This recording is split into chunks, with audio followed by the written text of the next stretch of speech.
I'm here today with Puma Fredy Quispe Singona, a very special medicine man based here in Chinchero in the Andes. We're joining Puma today in his school, Noqan Kani, a place of ceremony, a place of medicine, a place of community, and somewhere that I feel deeply humbled and grateful to be sitting with Puma to ask him a few questions, to share a little bit about his knowledge and his journey today. So welcome, Puma. Thank you, Shaun. Thank you, wonderful family. Happy to be here with you. Now, you've lived a pretty extraordinary life, as some people would call it, but for you, with such humbleness and humility, I'd just love to know, and to share with our listeners what it's like, for you holding this sacred dream and this vision for so many people. I want to also honor you and express my gratitude personally, because the work you're doing for humanity is huge. But what's it like being a medicine man? What's it like growing up here in Chinchero and this being your path and your sacred gift? Thank you, Shaun. I can say that life here in the Andes is a blessing, and to be able to live among powerful lineages, still being alive, the community that maintained these thousands of years heritage alive. And I was blessed to live with my grandfather and be hit by lightning at a very young age. And thanks to surviving that, I was able to learn from grandfather the arts of healing, the arts of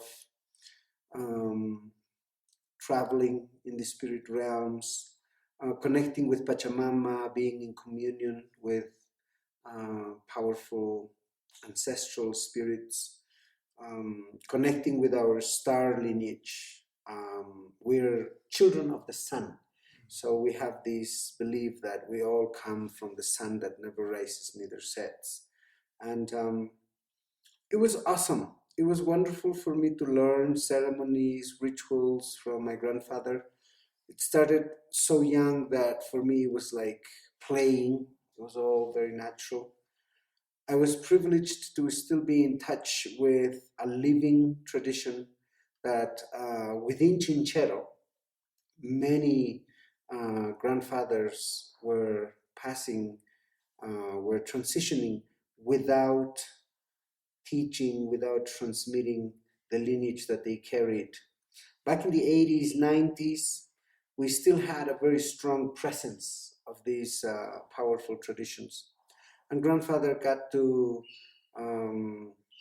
have that opportunity to pass a lot of these teachings to me. And it was a privilege. It was a big honor. Gracias, thank you for sharing that. Now, your grandfather, Don Máximo, that you're speaking of, I've heard so many beautiful stories about him and can really feel his energy and his essence in working in ceremony with you. What was he like, and how was it, growing up and learning from him in particular? Grandfather was a midwife. He was a powerful healer. He was a servant in the community. He was very humble. Just a regular human being living in the mountains, though with powerful gifts. He, at a very early age, discovered the art of healing from his grandmother, and a lot of these traditions was passed on to him. And he practiced that throughout his life. And he always used to say, we just live our lives the way everybody live our lives, just in a greater service.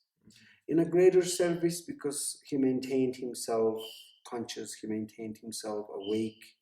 He was always ahead of whatever hard processes, difficult processes in our community. And he always had the power to be able to support and assist the vulnerable ones, the ones who are struggling, the ones who are having crises and suffering.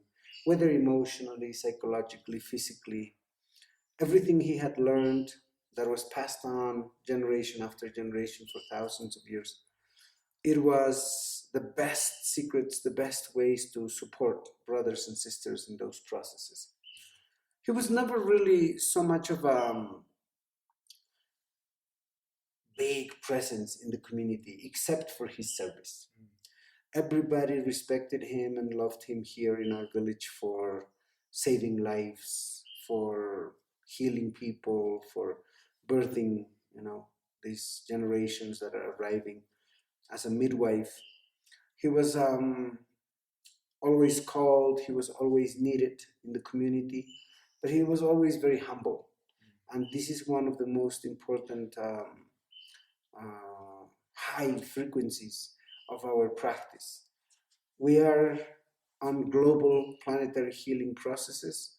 We are powerful healers, masters, guides, guardians for our family, for our community globally. Though we always have in our homes, in our lives, the presence of spirit, the infinite manifestations of spirit. Grandfather used to say that when you connect with those manifestations of God, of that spirit force, you're really alive. You're not surviving. You're not hardly alive. You are alive when you are in service. You are alive when you're with spirit. You are alive when you're in love, when you are in ceremony. So this was the main teachings of grandfather, and we learned so much. We used to go to the mountains for weeks. In those times, one day was like a year, and in hours we used to experience lifetimes. Everything was about spirit journeys, soul journeys, herbal medicine, um, ancestral medicine, and cosmic forces. That was all our alliance. That was all our work. And it was amazing how this simple, uh, little old man from the mountains carried millenary traditions that um, was missing in most of the communities because it was not being passed on. Mm. I hope I'm being respectful in saying it sounds a little bit like Yoda from Star Wars. Very humble and very quiet, but has a very powerful spirit and soul. Thank you for sharing that, because I know that's a very personal, touch of Don Maximo and his energy and his medicine.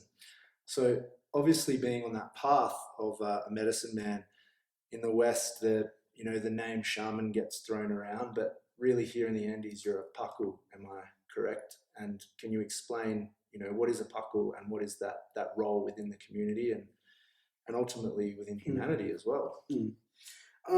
Paco is the original Quechua name for us because Paco means leader. Paco means someone who is in service. Paco means someone who has a pure heart, and it's in the purity of spirit because we're spiritual beings. And Paco also means high priest, high priestess, because of the service that we have in ceremonies, in rituals, in all sacred practices, in all sacred spirited ways of being. So nowadays, it's okay, shamanism or shamans is the name that has been given to all spiritual pilgrims in the planet, leaders, masters, healers. So I accept any name that is given to us, and we are not just that. We always say, I am a shaman also. But when we talk about our self-realization and saying about who we are, we must always refer to the divine mystery. We can never know ourselves even in a whole lifetime. We're constantly yet to be, and at the same time, we're constantly discovering the infinity of who we can be. So shaman is good, Paco is good, but mainly because of the Andean tradition we are in that sacred spiritual path and spiritual service. Thank you, brother. Thank you. And I'm under the impression that not everybody, gets the title of a paku. So what has that process looked like, and some of your initiations or journeys that you've had to take to embody that rather than maybe just saying it? What is the essence of that for you? To be a Paco, even though it sounds a little bit wild nowadays, is actually a self-choice. And a lot of people, a lot of native people, indigenous people have difficulty when people from abroad come to these indigenous communities and they call themselves Pacos or shamans or healers. Very early in my training, I learned from grandfather that Pachamama is the one who is giving us our graduation. She's the one who is giving us the training. Here in this earth, we can be anybody we choose to be. And if we choose to be medicine, if we choose to be healers, then we're shamans, then we're Pacos. And whatever tradition throughout the planet will open up like portals and pathways for us to journey and walk through. It does not belong to a land. It does not belong to specific people. It does not belong to specific cultures. It's timeless, it's cosmic. And if it belongs to anybody, it belongs to Pachamama. So for this reason, we always say that these powerful ancestral traditions are opening up in these times for the global family because we have that global consciousness. In ancient times, it was secret and it was hidden. It was accessible only in specific regions and only for people in those regions. So there was a very important reason why this sacred knowledge had to be kept in a place guarded and protected. Though in these times, it is becoming part of a global family, global community. So it needs to be part of that global circle. Very well said. And you've got my mind ticking away of next questions, because if I can speak from my own experience living in Western Australia and growing up in a small town similar to Chinchero where we are, being very connected to the land, to the animals, to feathers, to rocks, to stones, and to, seeing energy, feeling energy was very foreign, and it was sometimes a little bit frightening, the things that I experienced without, going into all of it, but having, multiple near-death experiences and things. There was also a lot of questions of like, who am I? Like, it didn't feel like the shoe fit for me in Australia. And so what you were speaking about, I'm sure many people listening have maybe experienced their medicine, their gifts, their intuition, their, third eye opening, whatever you want to call it, happening in the recent years. What's your interpretation of why this is happening? Why there's like this global resurgence of medicine people, whatever background you're from, why is it that we're discovering these gifts now at this particular time? I will refer to Pachacuti as a very powerful cosmic force here in our planet. As everything is cycles, solar cycles, lunar cycles, we have cosmic cycles that involve thousands of years, hundreds of years, specific cycles that our ancestors used to keep track of. And every 500 years, there is a powerful Pachacuti. There's a powerful awakening and transition in evolution. And for these times, our ancestors have prophesied that we are going to wake up, that we are going to evolve. We are no longer going to be the unevolved human generations, because that time is complete. And this is why that consciousness, that wisdom, that energy is coming back.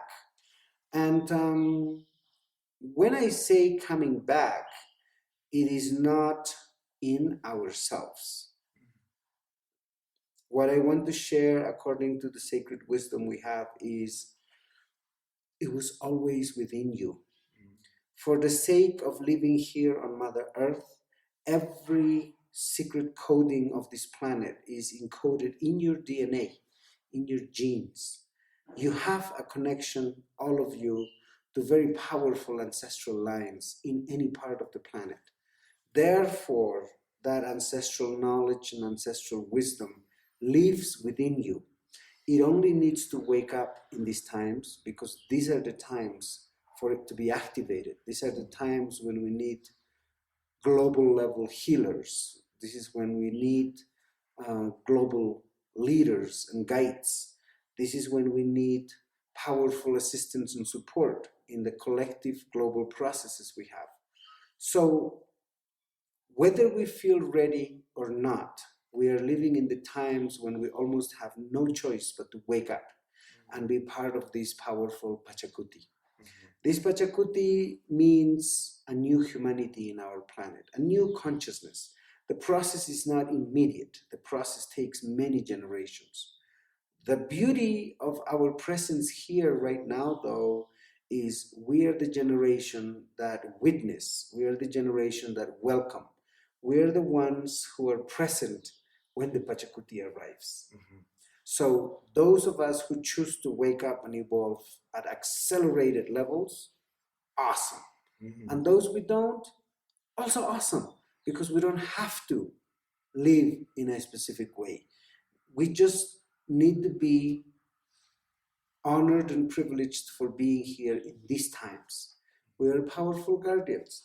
This is going to wake up from within, and it's going to wake up those ancestral codings throughout the planet. This is a powerful cosmic project that we are a part of.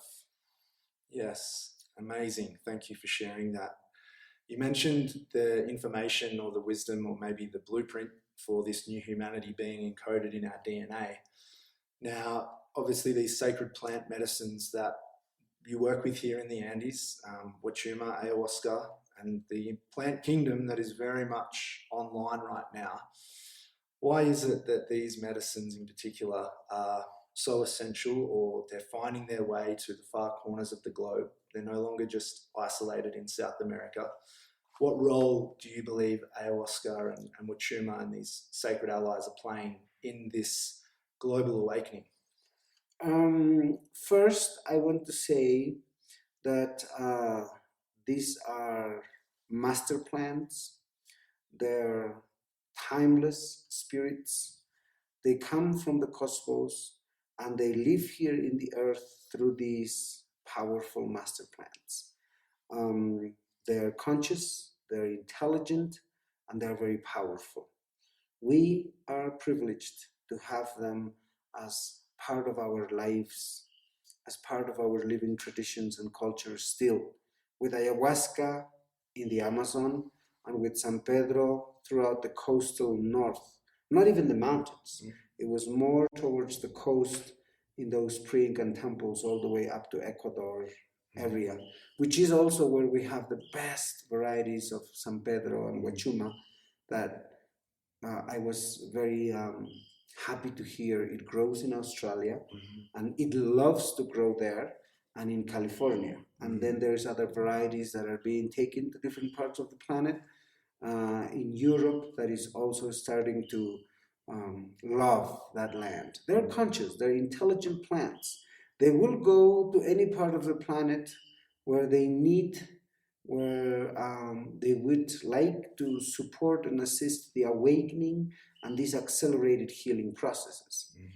Normally, without these sacred plants, we would go through healing processes, through awakening processes over many years, 10 years, 20 years of strong spiritual practices, disciplines, and thanks to ayahuasca, it can activate that genetic coding with one vision. It's so abstract. All you see is pyramids. All you see is flowers. All you see is something very strange. And yet the next day, you are never the same person ever again.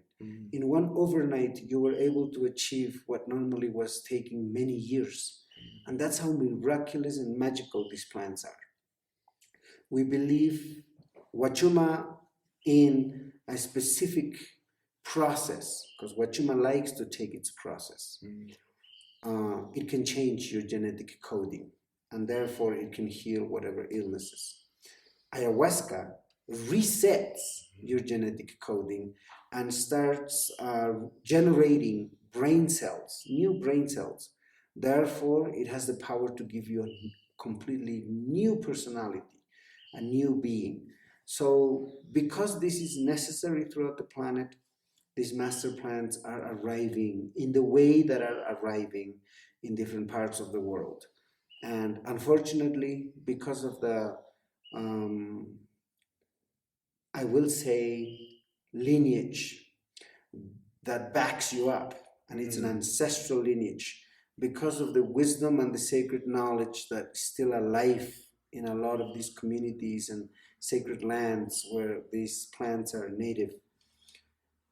When we're missing that part, unfortunately, a lot of people are also having hard processes, psychologically, emotionally, not physically, because physically it's always a purge, it's always a cleansing, but some people have had permanent traumas, permanent fears, and for that reason, they were not able to invite that miracle into their lives, which originally these plants are there for.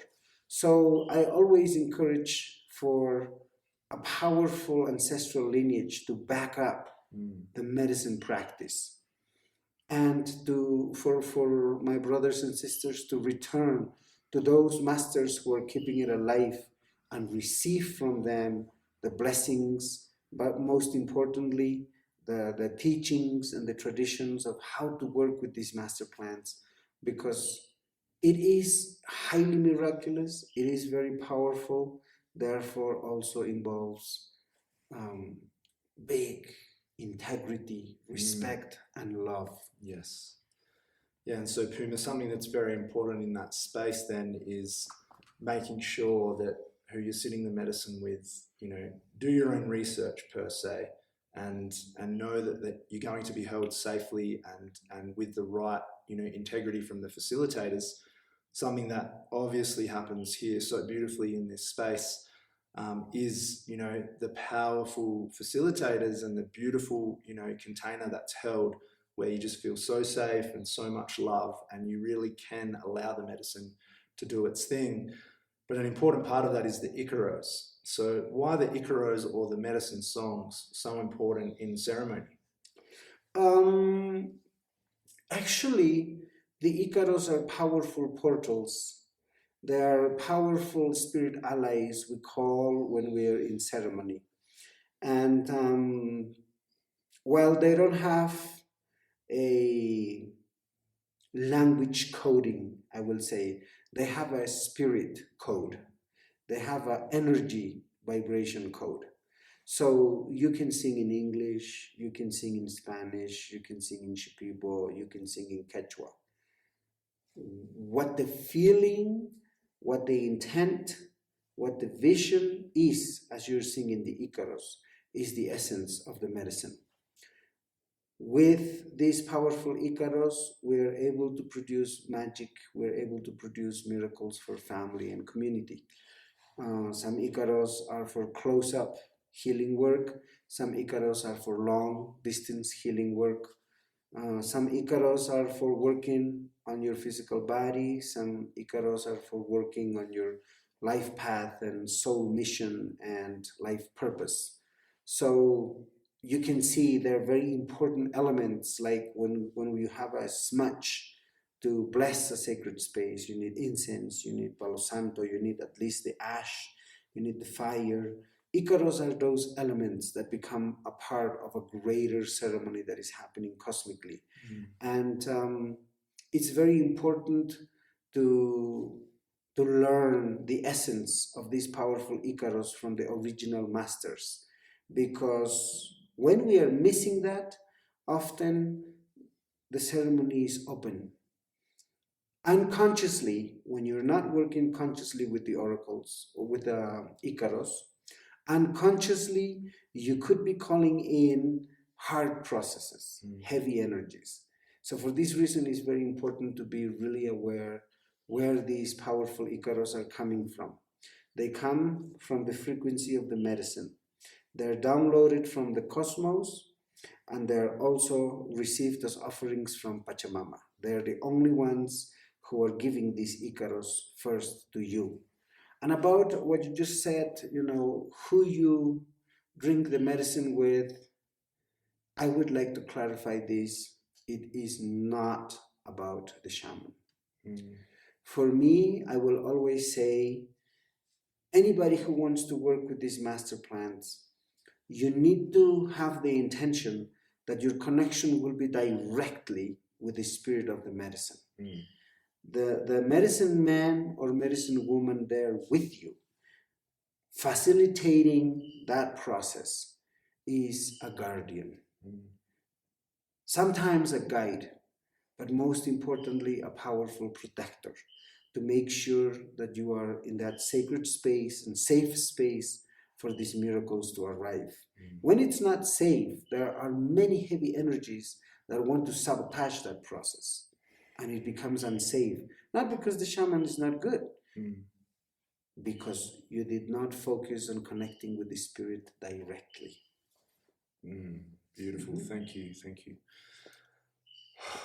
Pleiades. I love hearing you talk about our cosmic birth and where we came from potentially, and what the understanding is here. But can you tell us a little bit about the importance of the seven sisters and the Pleiades for us mellow little human beings down here on Earth? We're not that mellow little human beings. We're children of the sun and the moon, and the stars are our family. They're our brothers and sisters. So the Pleiades constellation is a sacred home, is a sacred place of origins. Each of these stars are storehouses. Each of these stars for us are origins of infinite blessings manifested here in this earth. Whatever you needed in life, whatever you needed for life, you could find it in the Pleiades. You just had to ask these goddesses, and it was going to be manifested here. In ancient times, what they needed was peace. In ancient times, what they needed was for the elementals to calm down whenever there was major floodings, whenever there was earthquakes, whenever there was fires. They used to ask for abundance and prosperity in their harvests. They wanted, whenever there was viruses going in huge magnitudes, they would ask the Pleiades to send the healing, and it was manifested. This powerful star constellation is a storehouse of blessings for our planet, and it's also our sacred origins. And so, with the beliefs of the Quechua, the Quieros, when we transition from this lifetime, is there reincarnation? What's the belief system? Where does our soul maybe take off to after the earth realm? In the Andean belief system, there is no reincarnation of the soul. Rather, there's a reincarnation of spirit. So our soul is a light essence that journeys from the divine origins, arrives to this earth, and experiences, receives the gifts of life, experiences the miracle of life, and when it's complete, it returns to the divine origins. According to our ancestors, you don't journey by yourself. You are actually carried. You are protected in the journey. There's a black dog that always looks after your soul. There's a crystal condor that carries your soul across multiverses to arrive here and then back to the divine origins. Only when you are here, your spirit force, your life force, and that essence light can incarnate in literally anything and everything that is present here on Mother Earth, such as time and space. Only while you're here, you can return to thousands of years in the past, to thousands of years in the future, and connect and incarnate in those times and those places through animal spirits, elementals, essences, cosmic forces. That's why in our Mesa we have a very special levels of practice in our sacred medicine bundle where we know which portals we want to open and we want to enter. We are cosmic travelers, and we intentionally and purposefully travel through those dimensions, even simultaneously. While I am here in ceremony with you, I could intentionally be in other parallel dimensions on purpose so that I can take offerings from this life, from this land, to that time and that place, to that specific realm. So only while you're here, and thanks to the force of a spirit, can you incarnate in that infinity of powerful interdimensional being. But once your soul transitions from this physical body, you can no longer have that permission. Your journey now is back to the divine origins. That is the way our ancestors had seen it here in the Andes. Beautiful. You mentioned the Mesa, which we'll get to in a second, but just what you said on returning to the divine origins, something that I've heard of or read of is we have this cosmic birth pain where we come down here to Earth, or we volunteered potentially of we're going to go down there and we're going to see what it's all about, and we have this feeling of missing home. Maybe it is potentially that divine origin or that star system that we're missing, where it was peaceful and it was blissful. So can you highlight anything on that? Our cosmic being is also interdimensional, and our soul essence transcends time and space. Time and space portals are only for us here in this planet, but not for our soul. So for our soul is a more transcendental journey. It's a more transcendental process. It can be in a million universes in a millionth of a second. So it's that infinite and that powerful. But some of us in that soul journey never completely arrive here. For whatever reasons, maybe because of our processes here with our parents, maybe because of our first experiences as soon as we were born. And that's why sometimes we live our life missing our home, missing our sacred origins. In some cases, we just had it. Like we don't harmonize with the processes of this earth because we know the soul consciousness and life is completely different than what we're experiencing here. So some of us also feel the eagerness, the rush to return. Like we're not comfortable here. So it's normal. It's part of our human process, not the soul process. The soul make agreements and contracts to affect that process in this earth, but it's only part of our humanity. So one of the things I heard you say was about harmonizing. I'm gonna change the card and the battery. Yeah. In this card. What does the time say on the phone? The timestamp. 34. 34. Okay. Go whenever you feel. So one of the things I heard you say there, Puma, was about harmonizing our processes. And if I may say so myself, one of the core teachings that you share with our global family is about the Mesa and our medicine bundle. So what's the importance of a Mesa, and why are you teaching people around the world how to work with the Mesa? The original tradition of this part of the Andes, specifically this region, is every healer, every woman, and every man of medicine needs to carry a medicine bundle. And this medicine bundle is nothing more than the heart of Pachamama, than the heart of our Apus, the heart of the crystal condor, crystal puma, crystal serpent, crystal hummingbird. And it's a backup heart.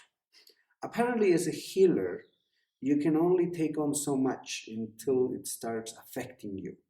And, if you take on the process of family, of community, eventually it can make you collapse if that process is too intense.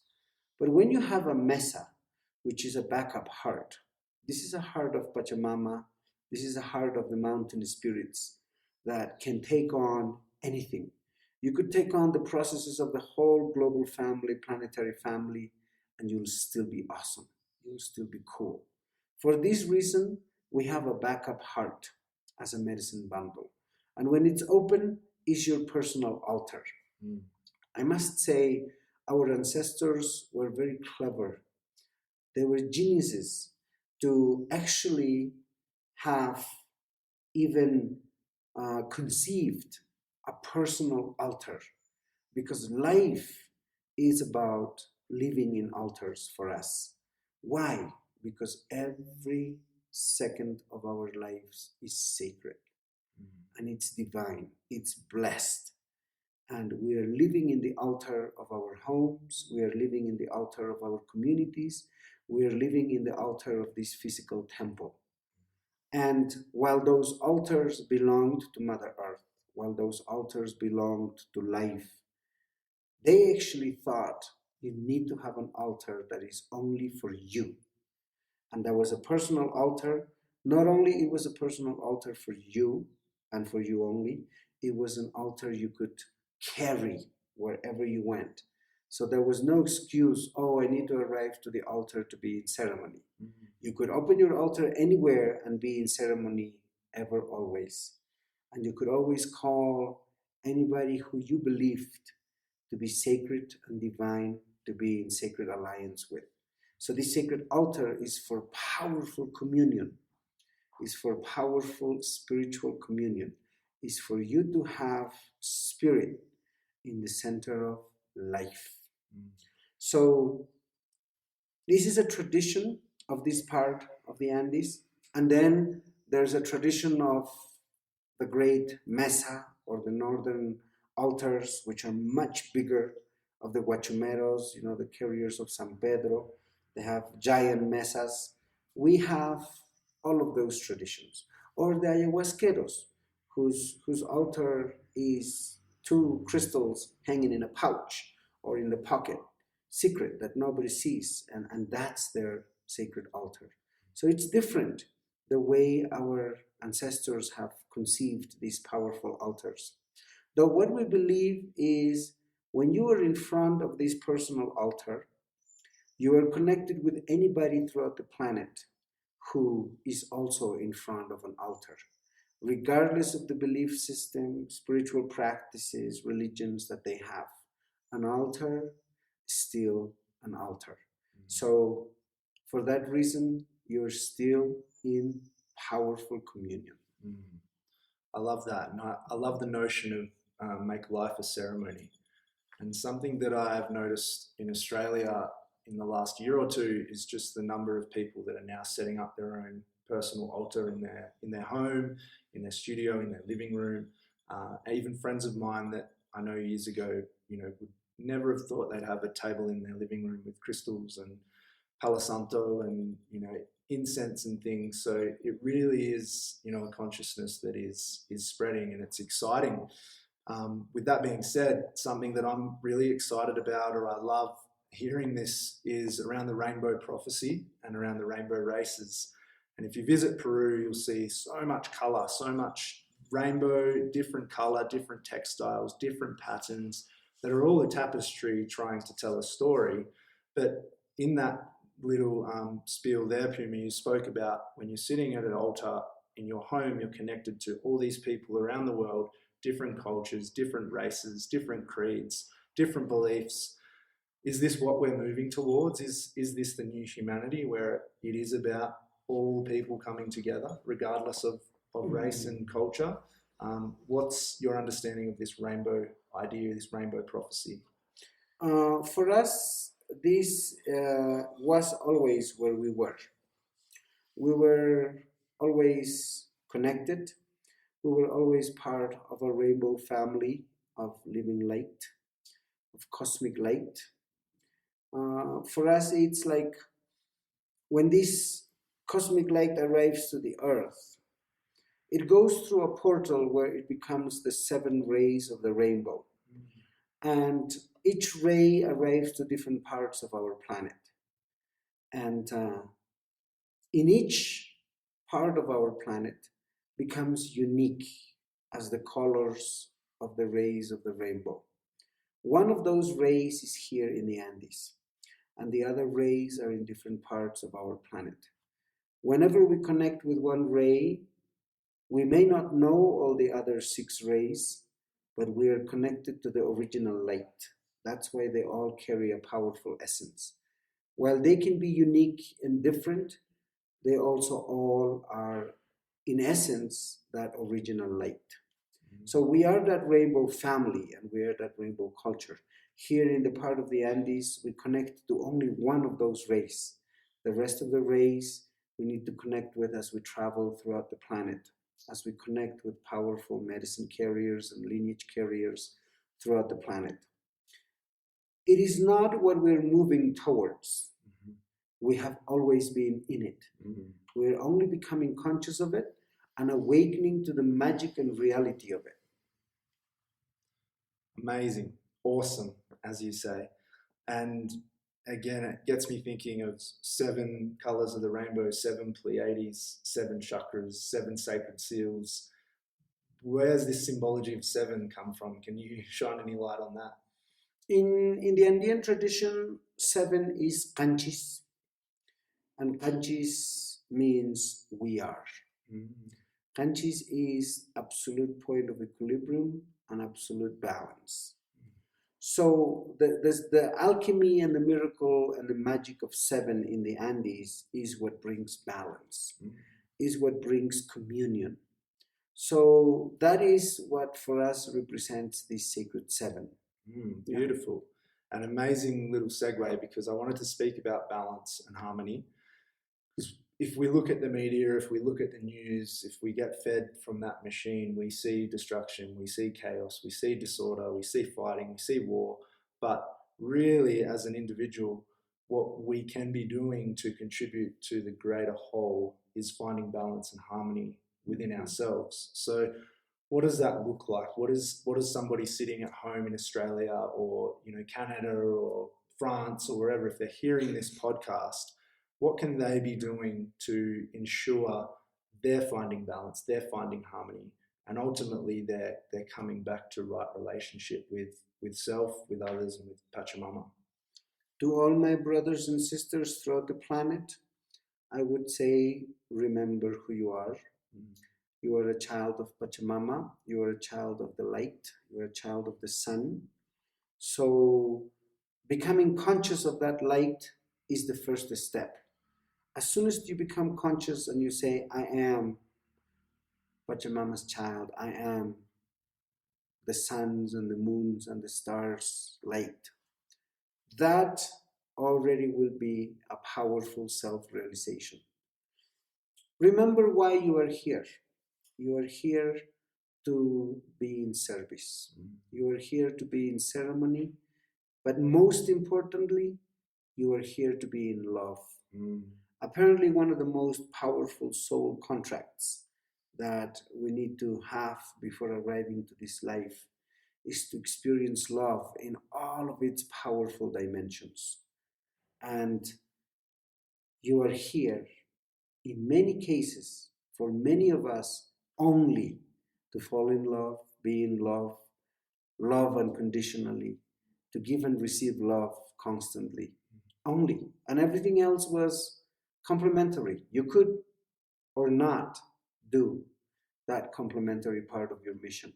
But what you had to fulfill, yes or yes, was being in love. I would say to my brothers and sisters, remember to deepen your roots into Pachamama. There are powerful ancestral traditions right there where you are that you need to connect with.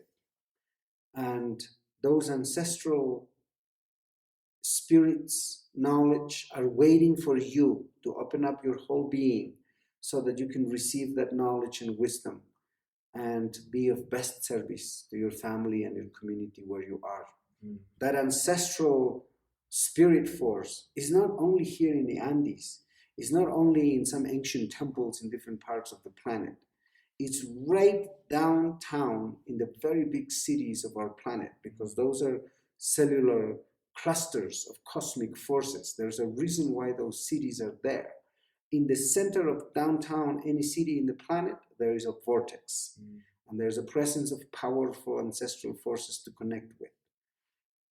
That's what I would like to tell you.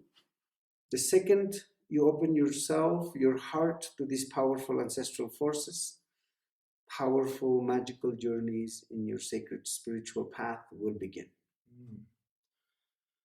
Wow, what a message to be able to integrate at home and to listen to. And I've only got a couple more questions, but one of them, leads off the back of that, which is, for me, it hurts, and there's often a lot of pain and grief for our Indigenous brothers and sisters, especially in Australia. And at often times I feel helpless that I can't do more, that I can't support them and provide for them and help them to really rise up and share. Is there anything you can share with our listeners, and for me as well, of how we can support our wisdom keepers? And I don't know if a lot of people realize in Australia how destroyed and how hurt a lot of our Indigenous people have been. What can we do, as humans, as fellow human beings, to support our Indigenous, wisdom keepers and guardians? As a native Indigenous leader of this land, especially in my youth, representing our communities throughout the planet, I will say there is not much we need for you to do. But we would always ask for being witnessed. I don't know if you understand that being witnessed means being present for. If you are present for our Indigenous people, you will receive the teachings, you will receive the prophecies, you will receive the stories, you will receive the wisdom. If you open your heart and you respect the native Indigenous people throughout the planet, many powerful portals will open up for you anywhere where you are, for you to always be backed up by these powerful ancestral forces. I will say, in many parts of our planet, our native Indigenous people do not need much from the Western world, because it's already a little bit messed up. Though what we need is to be witnessed, because a lot of our powerful elders are leaving, are transitioning without passing on powerful wisdom and powerful traditions that are necessary to maintain balance and equilibrium for generations to come. And I will say, my brother, you can always do more. Never limit yourself. If there is a possibility for you to support our elders, our native, our Indigenous brothers and sisters in Australia, in the Andes, anywhere in the planet, do so. And if you feel limited, always know you can do more. Thank you, Puma. And for those listening at home, there's obviously been a lot of amazing teachings and wisdom shared from Puma, and he has a beautiful team here and a family in Chinchero. You may be feeling that call, you may be feeling the call to come to the Andes, but as Puma said, you can receive your guidance, your medicine, your teachings right where you are at home. If you are feeling, called to Peru to maybe accelerate that process or to experience these powerful sacred medicines, how can our community globally connect with you, Puma, and how can they find out about what you're up to moving forward? Dear Shaun, my brother, please share our website. We have a website for our school. It's very small, not a big thing in Peru. There are so many schools, there are so many centers. One of them is one of the community. And it's Noqan Kani. That's the name of our school. And our brother is going to share the links or whatever to the website. And yes, you're always welcome. You have your brother, you have your family here, you have your whole community here waiting for you. Peru and the Andes right now is a very important epicenter. It's a vortex where powerful activation of healing and awakening is happening for the whole planet. for a little bit more. When that is complete, that energy will also move to another part of the planet, according to our prophecies. Fantastic. Thank you for your time today, Puma. Thank you for your medicine, your energy, your blessings. Is there any final words you'd like to share with the audience? Infinite blessings. Be awesome, be happy, and be in love. Thank you, Shaun. Thank you. Infinite Papi. gratitude. Gracias. Gracias.